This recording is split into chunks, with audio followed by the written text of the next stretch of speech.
வணக்கம் மக்களே, சற்றுமுன் கிடைத்த தகவல் ஒன்றை பார்க்க போகிறோம். 3 முன்னணி நிறுவனங்கள் எடுத்த கருத்து கணிப்பு. பாராளுமன்ற தேர்தலில் தவேகாவுக்கு 140 வரும், தெற்கில் 60, வடக்கில் 80 உறுதி. பாஜக ஆட்சி அமைக்க திணறும் கூட்டணி கட்சிகள் கைகோர்த்தால் விஜய் பிரதமராக வாய்ப்பு. திடீர் தகவல். இந்த ஒரு தகவலை பற்றி தான் நாம் பார்க்க போகிறோம். தகவலை பார்ப்பதற்கு முன்னதாக நீங்கள் நம்மளுடைய சேனலுக்கு புதிய பார்வையாளர்களாக இருந்தீர்கள் என்றால் மறக்காமல் நம்மளுடைய சேனலை சப்ஸ்கிரைப் செய்து வைத்துக் கொள்ளுங்கள் மக்களே. கூட இருக்கக்கூடிய பெல்லைக்கனும் ஆளில் கொடுத்து வைங்க. அப்போ தான் அரசியல் சார்ந்த நிகழ்வுகளாம் தினசரி உடனுக்குடன் தொடர்ந்து தெரிந்து கொள்ள முடியும். இப்போ வாங்க நம்ம ஒரு முழுமையான காணொலிக்குள் சென்று விடலாம். தற்பொழுது 3 முன்னணி நிறுவனங்கள் எடுத்த கருத்து கணிப்பு. பாராளுமன்ற தேர்தலில் தவேகாவுக்கு 140 வரும், தெற்கில் 60, வடக்கில் 80 உறுதி. பாஜக ஆட்சி அமைக்க திணறும் கூட்டணி கட்சிகள் கைகோர்த்தால் விஜய் பிரதமராக வாய்ப்பு. தமிழ்நாட்டு புரட்சி இந்தியா முழுவதற்கும் பரவுகிறது. இந்த சர்வே இப்பொழுது காமெடியாகத்தான் தெரியும், ஆனால் ரிசல்ட் வரும்பொழுது உண்மை என தெரியும். 2026 சட்டமன்ற தேர்தலில் எந்த கருத்து கணிப்பும் தவேகாவுக்கு 10 சீட்டுக்கு மேல் கொடுக்கலை. ஆனால் நடந்தது என்னன்னு உலகிற்கே தெரியும். 2028இல் மீண்டும் அது திரும்பும். தமிழக வெற்றிக் கழகத்தின் அரசியல் வளர்ச்சி குறித்து வெளியாகியுள்ளதாக கூறப்படும் புதிய கருத்து கணிப்பு அரசியல் வட்டாரங்களில் பரபரப்பை ஏற்படுத்தியுள்ளது. மும்பையை சார்ந்த 3 முன்னணி நிறுவனங்கள் இணைந்து நாடு முழுவதும் நடத்தியதாக கூறப்படும் இந்த ஆய்வில் தமிழக சட்டமன்ற தேர்தலில் தவேகா தனித்து போட்டியிட்டாலும் 140க்கு மேற்பட்ட தொகுதிகளில் வெற்றி பெற வாய்ப்பு இருப்பதாக தெரியப்பட்டுள்ளதாகவும் தகவல்கள் வெளியாகியுள்ளன. மேலும் எந்த கட்சியின் ஆதரவும் இல்லாமல் ஆட்சி அமைக்கும் அளவுக்கு விஜய் தலைமையிலான கட்சி வளர வாய்ப்பு இருப்பதாகவும் அந்த கருத்து கணிப்பு கூறுவதாக தெரியப்படுகிறது. இந்த தகவல் தற்பொழுது அரசியல் வட்டாரங்களில் பெரும் விவாதத்தை ஏற்படுத்தியுள்ளது. நாடாளுமன்றம் தேர்தலை பொறுத்தவரை இந்த சர்வே கூறும் எண்ணிக்கை இன்னும் ஆச்சரியத்தை ஏற்படுத்தியுள்ளது. இந்திய அளவில் மட்டும் தமிழகம் வெற்றி கழகத்திற்கு சுமார் 60 தொகுதிகள் கிடைக்க வாய்ப்பு இருப்பதாகவும், வட இந்தியாவில் 80 தொகுதிகள் வரை கிடைக்கலாம் என்றும் அந்த ஆய்வு தெரிவித்துள்ளதாக கூறப்படுகிறது. அதன்படி நாடு முழுவதும் மொத்தம் 140 நாடாளுமன்ற தொகுதிகள் வரை விஜய்க்கு கட்சிக்கு கிடைக்கக்கூடும் என கணிப்பு வெளியாகியுள்ளது.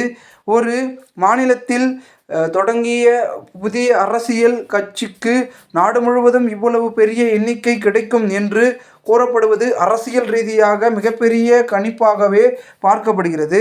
இதற்கிடையே 2029ஆம் ஆண்டு நடைபெற வேண்டிய நாடாளுமன்ற தேர்தல் அதற்கு முன்பாகவே நடைபெற வாய்ப்பிருப்பதாகவும், ஒரே நாடு ஒரே தேர்தல் திட்டத்தின் அடிப்படையில் 2028 ஆண்டிலேயே தேர்தலை நடத்துவதற்கான முயற்சிகள் இருக்கலாம் என்றும் சில அரசியல் கருத்துக்கள் முன்வைக்கின்றன. அப்படி தேர்தல் முன்கூட்டியே நடத்தப்பட்டால் தமிழக சட்டமன்ற தேர்தலும் நாடாளுமன்ற தேர்தலும் ஒரே நேரத்தில் சந்திக்கும் சூழ்நிலை உருவாகலாம் என்ற எதிர்பார்ப்பும் உள்ளது. இது போன்ற சூழ்நிலை ஏற்பட்டால் விஜயின் அரசியல் பலம் உண்மையில் எவ்வளவு என்பது ஒரே நேரத்தில் மாநில அளவிலும் தேசிய அளவிலும் சோதிக்கப்படும். அதே சமயம் இந்த சர்வேவில் பாஜகவின் நிலை குறித்தும் சில பரபரப்பான தகவல்கள் இடம்பெற்றுள்ளதாக கூறப்படுகிறது. தனிப்பெரும்பான்மை பெறுவதில் பாஜக சிரமத்தை சந்திக்கலாம் என்றும், ஆட்சி அமைக்க பல கூட்டணி கட்சிகளின் ஆதரவை தேடும் நிலை உருவாகலாம் என்றும் அந்த ஆய்வு கணித்துள்ளதாக தகவல்கள் வெளியாகியுள்ளது. மறுபுறம் எதிர்க்கட்சிகள் ஒருங்கிணைந்து செயல்பட்டால் விஜயை மையமாக வைத்து தேசிய அளவில் புதிய அரசியல் கூட்டணி உருவாகும் வாய்ப்பும் இருப்பதாகவும் கூறப்படுகிறது. இது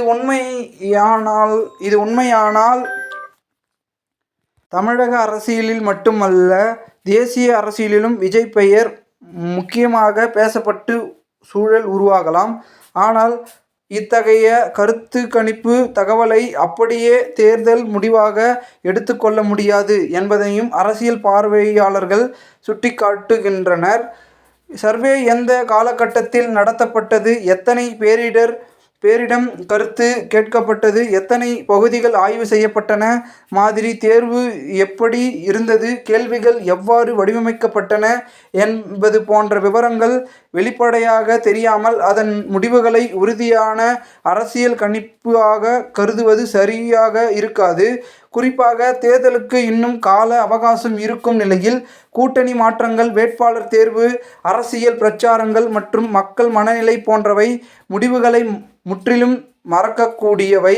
இருப்பினும் இந்த சர்வே உண்மையான அல்லது மிகைப்படுத்தப்பட்ட அரசியல் கணிப்பா என்பதையும் தாண்டி விஜயின் அரசியல் எதிர்காலம் குறித்து விவாதம் வேகமெடுத்திருப்பதே முக்கியமான விஷயமாக பார்க்கப்படுகிறது. நேற்று வரை திரையுலக நட்சத்திரமாக மட்டுமே பார்க்கப்பட்ட விஜயை இன்று தமிழகத்தை தாண்டிய அரசியல் சக்தியாக கணித்து பேசும் அளவுக்கு அவரது அரசியல் பயணம் சென்றுள்ளது என்பது அவரது ஆதரவாளர்களால் சுட்டிக்காட்டப்படுகின்றது. 140 நாடாளுமன்ற தொகுதிகள், 150க்கும் மேற்பட்ட சட்டமன்ற தொகுதிகள் போன்ற எண்ணிக்கைகள் நிஜமாகுமா என்பதனை தேர்தல் முடிவுகள்தான் தீர்மானிக்கும். ஆனால் விஜயால் இது முடியுமா என்ற கேள்வியில் இருந்து விஜய் எவ்வளவு பெரிய சக்தியாக மாறுவார் என்ற கேள்விக்கும் அரசியல் விவாதம் நகர்ந்திருப்பது மட்டும் கவனிக்கத்தக்க மாற்றமாக உள்ளது. பார்ப்போம் என்ன நடக்கிறது, ஏது நடக்கப் போகிறது என்பதனை. மேலும் இந்த ஒரு தகவல் தற்போது அரசியல் வட்டாரத்தில் பெரிதும் பேச்சுக்களாக பேசப்படுகிறது. இந்த ஒரு தகவலை குறித்த பொதுமக்கள் உங்களுடைய கருத்துக்களை கூறுங்கள். இது போன்று நீங்கள் அரசியல் சார்ந்த நிகழ்வுகளாம் தினசரி தெரிந்து கொள்ள சேனலை சப்ஸ்கிரைப் பண்ணுங்கள். நன்றி, வணக்கம்.